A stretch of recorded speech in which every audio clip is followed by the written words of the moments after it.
తెల్లబట్ట చుట్టూ చాలా అపోహలు ఉంటాయి.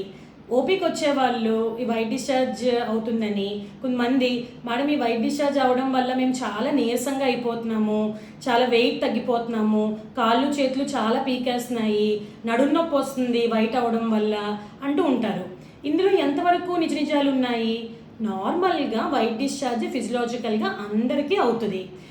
ఇది ఏంటంటే దీంట్లో కాంపోనెంట్స్ మన సర్వీక్స్ అండ్ వెజైనల్ గ్లాండ్స్ నుంచి సెక్రీషన్స్, కొంచెం fluid, good bacteria, dead cells ఇవన్నీ కలిపి వైట్ డిశ్చార్జ్ అనమాట. ఇది నార్మల్గా 2 to 5 ml వరకు ఉంటుంది పర్ డే.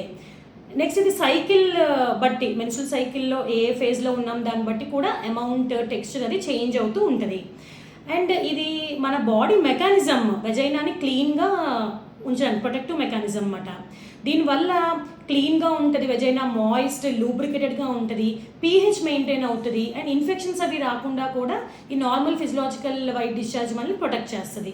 అండ్ ఇంకా కొంతమంది ప్యాంటీస్ స్టెయిన్స్ అవి చూస్తూ ఉంటాం కదా రొటీన్గా అందరికీ, లైక్ ఫేడెడ్గా ఉండడం, ఇది నార్మల్, ఎందుకంటే ఇది ఎసిడిక్ నేచర్ వల్ల అలా ఫేడ్ అవుతూ ఉంటుంది అనమాట.